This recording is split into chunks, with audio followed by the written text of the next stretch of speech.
탄도미사일을 쏠 수가 있게 되었습니다. 이것은 한국에 있어서 굉장한 위협이고 핵 이런 거기에다가 재래식 탄두를 넣어서 쏘면은 뭐 그냥 일부만 파괴되겠지만 저위력 핵탄두를 넣어서 쏘게 되면은 부산 같은 곳이 기능을 마비시키는, 그렇다고 뭐 그 지역이 다 없어지진 않고 부분적으로 파괴할 수 있는 그런 저위력 탄도미사일을 북한이 가지고 있는 것으로 보입니다. 그것을 핵폭탄만 있으면 의미가 없고 그것을 제대로 날려보낼 델리버리라고 하죠. 이렇게 비행기로 폭격을 하거나 아니면 미사일을 쏴야 되는데 그 미사일 기술이 북한이 엄청나게 등진이 되었습니다. 2019년 이후 계속 작년부터 미사일 실험을 많이 했는데 그런 실력을 확보했기 때문에 예전에는 이 동해상이나 남해상에 항공모함 전단이 오게 되면은 대단히 북한이 숨죽여 있었습니다. 항공 전단이 들어왔다는 것은 핵미사일도 바닷속에 있는 잠수함에 있기 때문에 언제든지 북한을 공격할 수 있고, 그리고 폭격기, 핵폭격기가 다 있고 스텔스 비행기가 있어서 평양을 공격해도 평양이 모르고, 또 하나 저희들이 잘 모르는 것 중에 하나가 전자기기라고 그래가지고요. 이 비행기가 뜨는데 북한의 방공망을 아주 깜깜하게 만들어버리는 레이더 같은 걸 전혀 작동치 못하게 하기 때문에 북한이 아무것도 모르는 상태에서 참수작전이라고 그러죠. 자기 김정은을 노리는 그러한 작전이 이루어져도 속수무책으로 당하기 때문에 항공모함을 제일 무서워했습니다. 항공모함 전단 세 전단만 들어오면 중국과 싸워도 이길 수 있을 정도로 막강한 군사력을 가지고 있거든요. 그게 들어왔음에도 불구하고 북한은 계속해서 미사일을 쐈습니다. 이제는 안 무섭다라는 그 자신감의 표출입니다. 그리고 어제도 그렇고 그제도 그렇고 해안포를 수백 발을 쐈거든요. 연평도 같은 사건이 일어나면 우리 물러서지 않는다. 그리고 항공모함, 비행기도 많이 뜨지 않았습니까? 예전에는 연평도 타격할 때 북한의 비행기가 안 떴어요. 근데 이번에는 많이 뜨는 걸 보면서 너희들이 만약에 원점 타격을 한다고 해서 포격 사격을 한 해안포를 한국의 공군이 폭격을 하게 되면 우리도 한국을 폭격할 거야. 뭐 이런 의지를 나타내고 있는 거죠. 그래서 핵을 완성한 나라들에게서 잘 볼 수 있는 것이 무엇이냐면은 도발적인 전쟁에 치달을 수 있는 굉장히 위험한 군사 정책을 채택하고 그걸 실행을 하게 됩니다. 인도와 파키스탄은 지금도 유혈 사태가 계속 일어나고 있어요. 핵을 보유한 이후에. 그런 것이 이제 앞으로 한국에 있어서는 실질적인 위험이 될 수가 있습니다. 그렇기 때문에 어떻게 보면은 저희들이 하루하루 이렇게 살고 있다는 것이 은혜일 수 있다는 생각을 합니다. 오늘 은혜와 지식에서 자라가라 이런 말씀을 드리고 싶은데 올해 들어서 저는 아들과 딸 한 명, 두 명이 자녀가 있는데 자녀가 두 명이 있습니다. 두 명이 있는데 두 명을 다 주님 곁에 보낼 뻔했었습니다.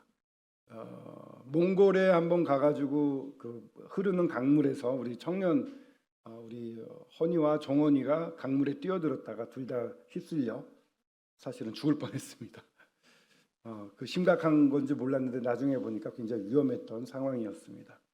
제가 그 강물에 떠내려가는 종원이를 보면서 막 뛰어가면서 뭘 외쳤던, 그때 이제 몽골의 수상구조대 분이 뛰어와서 아주 그냥 긴박하게 건져냈습니다.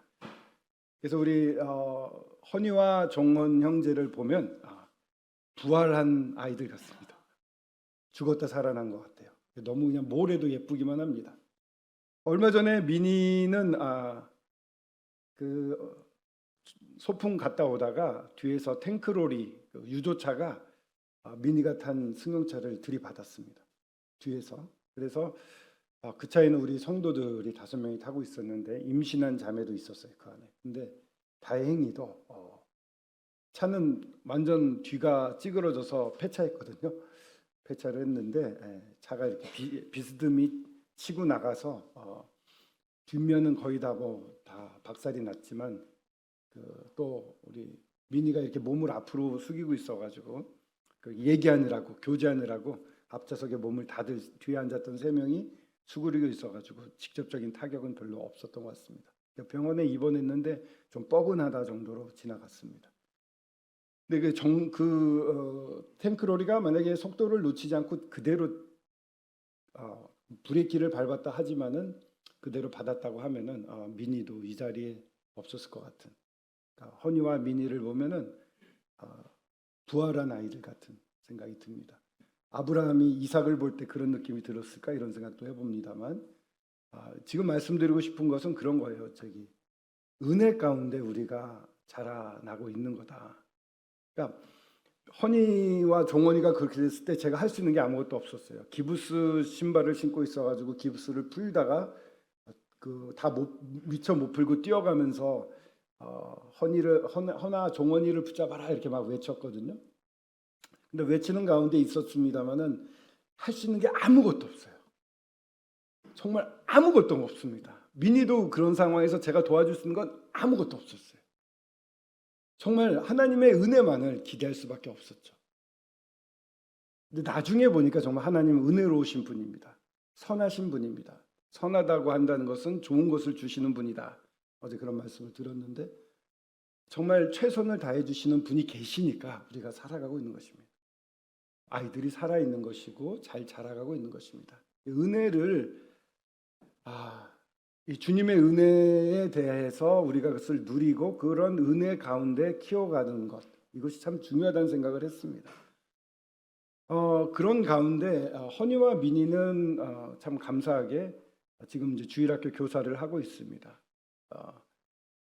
그 집안에서 잘 배웠다고 그러면은 좀 제가 교만하게 보일지 모르지만 첫 번째로 제가 말씀드리고 싶은 것은 모든 것이 은혜다. 은혜 가운데 우리는 아이들을 키워야 한다. 하나님이 우리에게 베푸신 은혜 가운데 해야 되고 바꿔 말하면 우리가 아이들을 바꿀 수 없다라는 것입니다. 저희들은 자녀를 바꿀 수 있다고 생각하고 사람을 바꿀 수 있다고 생각하는데 사실은 못 바꿉니다. 뭐로요? 저희들의 말로는 못 바꿔요. 바꿀 수 없습니다. 정신과에서 보면은 나쁜 부모가 나와요. 나쁜 부모는 아이에 대한 목표를 부모가 정해버리는 겁니다. 아이의 감정도 부모가 결정해버립니다. 그래서 너는 이렇게 해야 돼. 너는 이렇게 하면 행복한 거야. 해주고서 부모는 만족합니다. 아이의 감정은 생각 안 해요. 아이가 어떻든 내가 하고 싶은 대로 해버리는 부모. 이것이 나쁜 부모라고 정의하고 있습니다. 그래서 내가 원하는 대로 아이를 조종하고 키워갈 수가 없습니다. 은혜 가운데 하나님께 맡겨진 가운데 해야 됩니다. 그래서 은혜 가운데 키우는 것이 매우 중요하고 두 번째로 제가 말씀드리고 싶은 거는 세 가지 정도를 말씀드리고 싶은데 집에서 키우자. 집에서 키우자. 제가 이제 어렸을 때 허니와 미니가 아주 어렸을 때 제가 존경하는 존경하는 우리 형제님에게 여쭤봤습니다. 이 얘기는 뭐 많이 해서 들어보신 적이 있을 것 같은데 그분은 부부가 사랑하면 된다. 부부가 사랑하면 자녀 교육은 문제가 없다. 이런 얘기를 해주셨어요. 그리고 아이들은 뒷모습을 보고 자란다. 바꿔 말하면 부모가 하는 얘기가 아니라 부모가 어떻게 사느냐를 보고 자란다고 했습니다. 그래서 부모의 삶이 그대로 자녀에게 옮겨갑니다. 부부가 사랑하지 않으면 자녀들은 사랑이 없는 그런 은혜가 없는 가운데 자라나게 되고 말은 하지만 그렇게 하지 않는 부모를 보게 되면 아이들은 어떠한 현실에 대한 신뢰도가 떨어지고 어떤 거에 대한 진지함이 결여되게 된다고 생각을 합니다.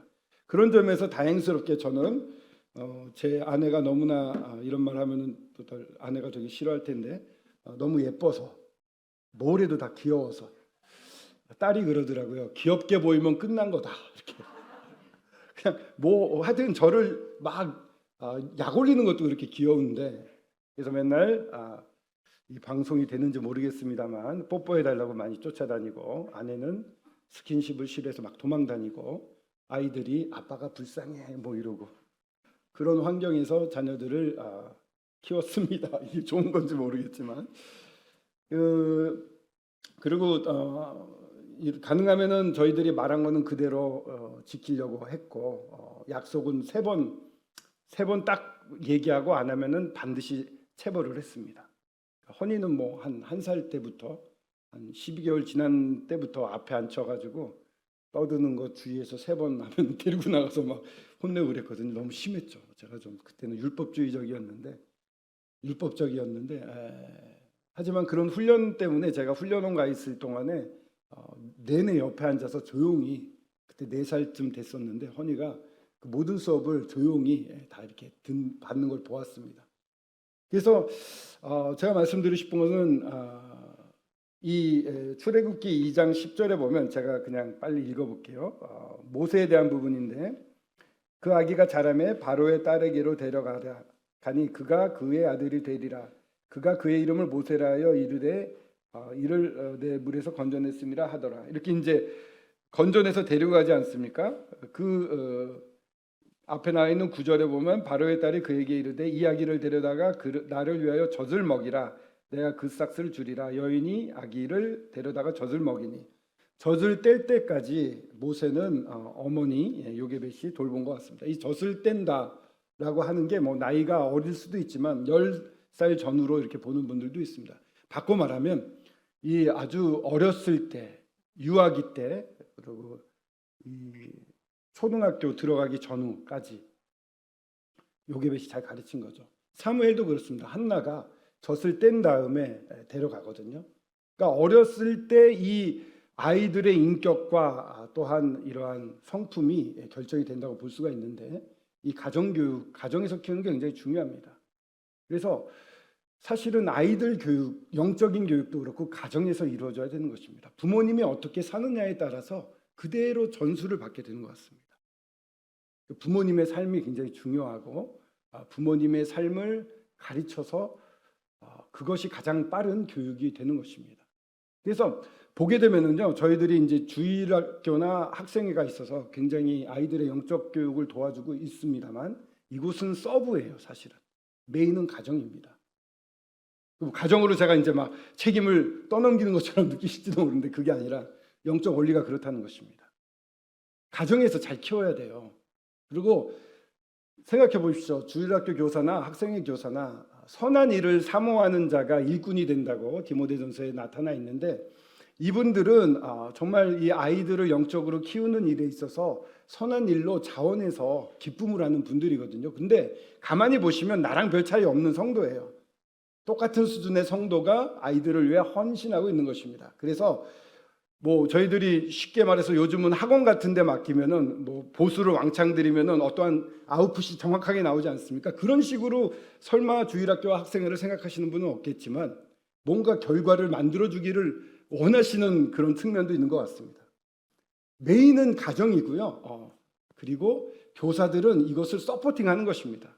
제가 아는 어떤 교회에서는 외부에서 오는 아이들이 반이고 내부에서 이렇게 성도들의 자녀가 반인 곳이 있어요.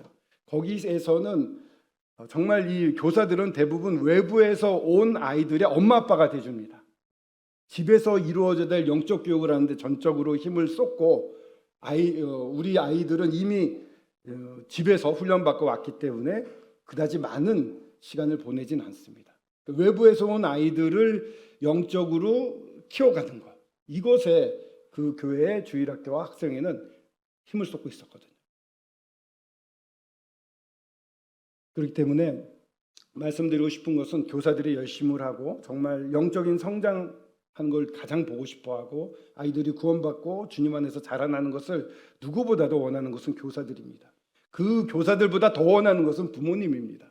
그러니까 부모님과 교사들이 같은 목적을 갖고 이 아이를 위해서 어떻게 하면 좋겠는가 많이 이야기하고 많이 논의를 하셔야 됩니다. 그냥 맡겨놓으면 되는 건 아닙니다.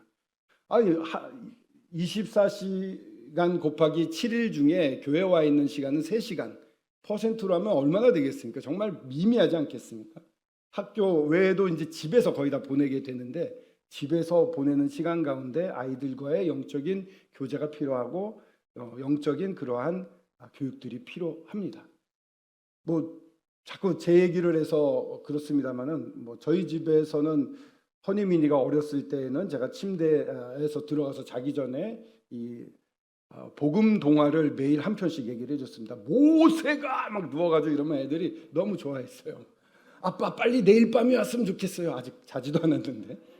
그랬고 이제 주일학교 들어갔을 때에는 집에서 일주일에 한 번은 가정 집회를 했습니다. 그래서 아이들로 하여금 성경을 읽을 수 있으니까 한 절씩 읽게 하고 그 다음에 생각하는 시간 갖고 어린아이 미니부터 이제 그것을 느낀 바를 이야기하게 했습니다.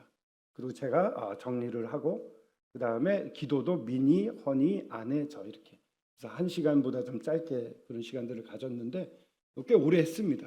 그래서 아이들이 이 말씀을 읽고 접하는 데 있어가지고 굉장히 가벼운 그런 마음들을 가질 수가 있었는데 이미 주일학교 때 이루어졌는데 이제 지금 아이들과의 소통에 있어서는 믿어주고 기다려주고 그리고 사랑과 은혜 가운데 맡기는 그러한 마음으로 접하시는 게 아이들의 마음을 얻고 아이들의 마음을 여는데 도움이 될 거란 생각을 합니다.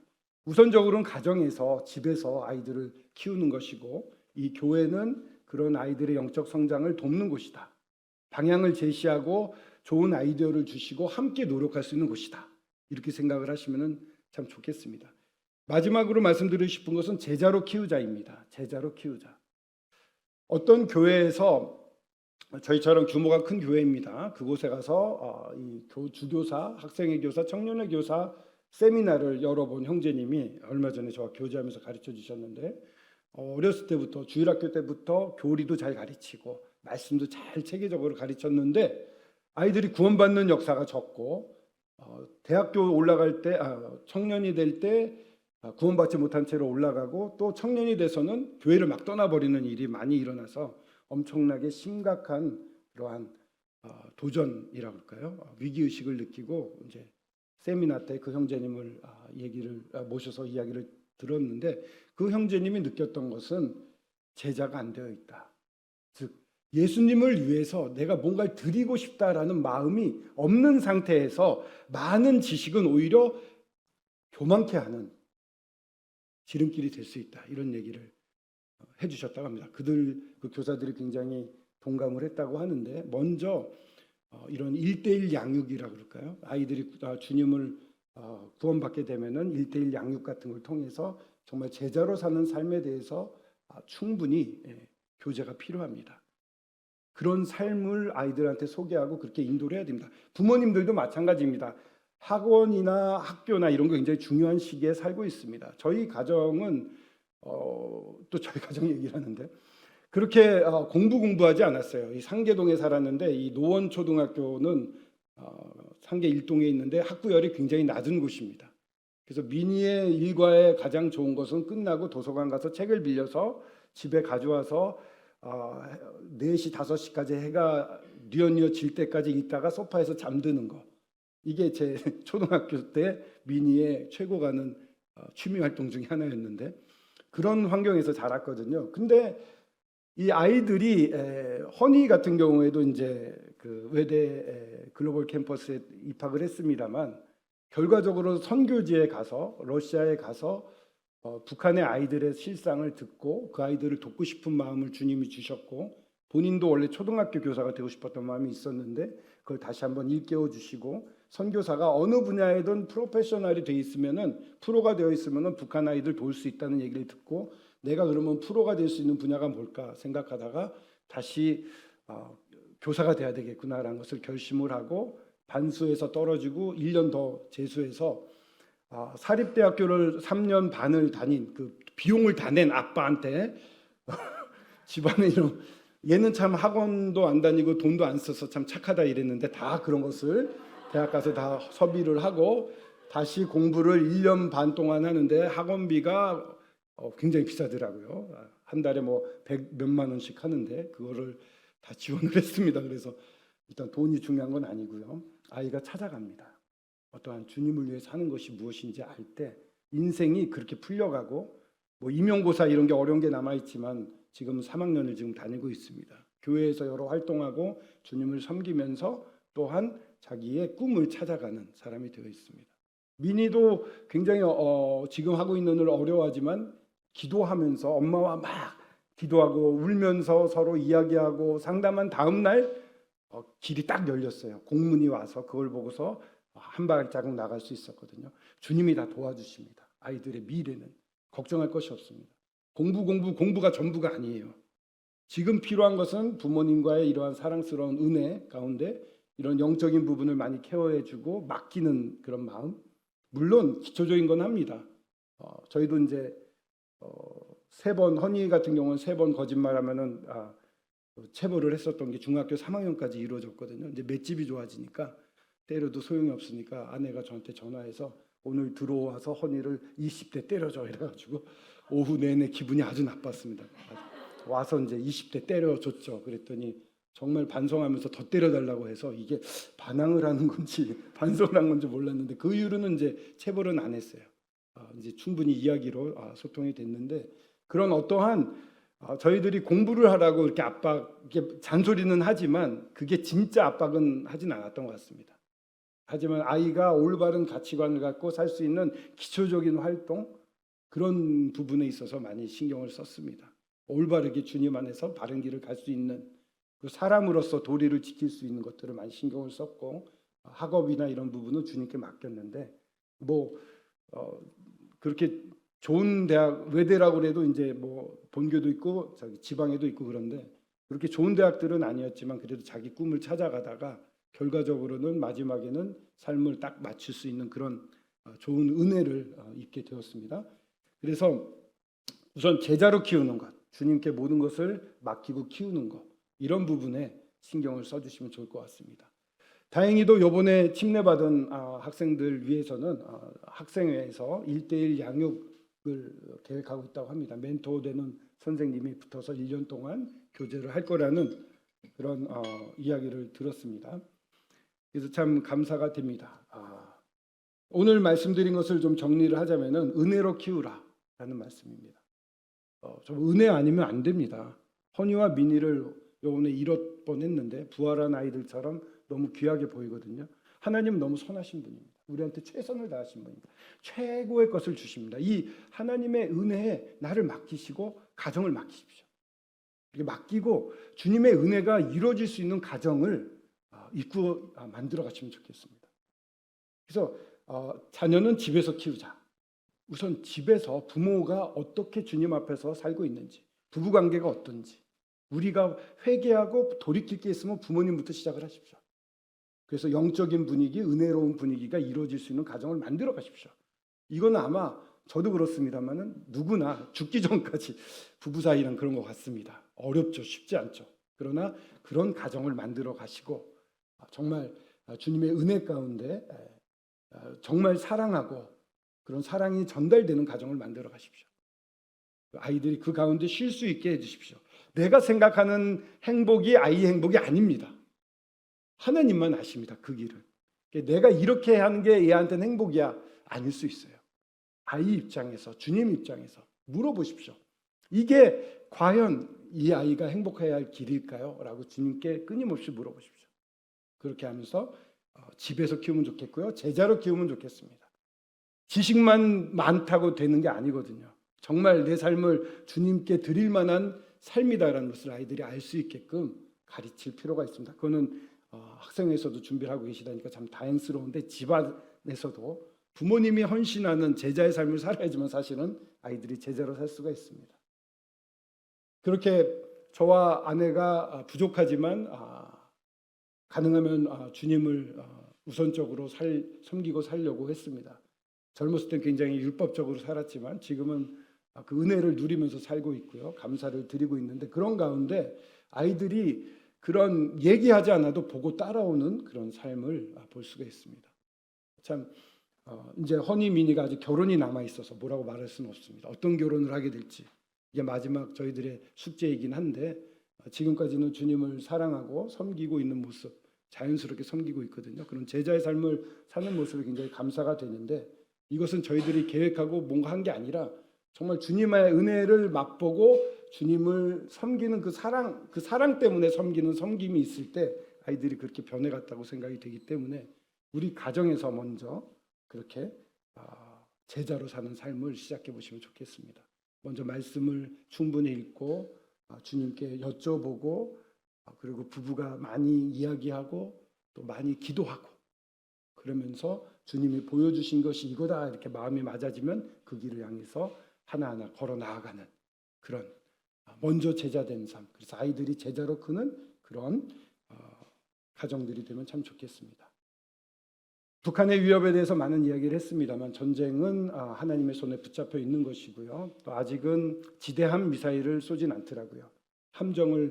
항공모함을 대상으로 한 미사일 연습은 안 하고 있어요. 정말 오해받고 공격받을까 봐 무서워하긴 합니다. 그리고 7차 핵실험은 앞으로 할 겁니다. 왜냐하면 작은 탄두를 만들려면 핵실험이 필요합니다. 작은 탄두를 위한 핵실험은 하기 때문에 7차는 조만간 있을 겁니다. 그렇지만 아직은 한국에 대해서 그렇게 대놓고 도발할 수 있을 정도의 실력은 안 됩니다.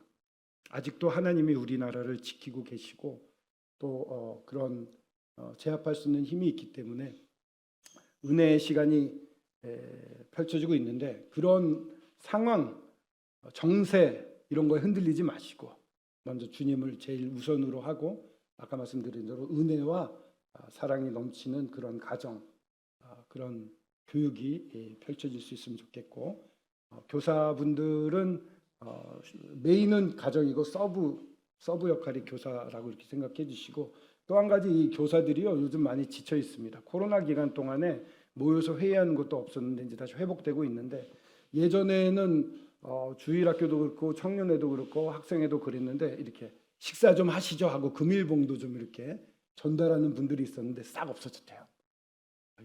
압박인가요 이거는? 그 금일봉 하시라는 얘기는 아니지만 교사들을 또한 격려할 필요가 있는 것 같습니다. 서로 격려하면서 저희들이 함께 저희 가정도 저희 부부도 저희 한 명 한 명도 자라날 수 있으면 좋겠습니다. 베드로후서 3장 18절을 마지막으로 함께 읽고 마치도록 하겠습니다. 이거는 우리 아이들을 향한 것도 되고 또 저희들을 향한 것도 되기 때문에 함께 읽고 마치도록 하겠습니다. 3장 18절입니다. 찾으셨습니까? 다 같이 한번 소리내서 읽어보겠습니다. 시작. 오직 우리 구주 예수 그리스도의 은혜와 그를 아는 지식에서 자라가라. 영광이 이제와 영원한 날까지 그에게 있을지어다. 저희들 부부, 가정, 교회가 하나님께 영광 돌리는 주님 오시는 그날까지 영광 돌리는 그런 사람들이 될 수 있으면 좋겠습니다. 네, 감사합니다.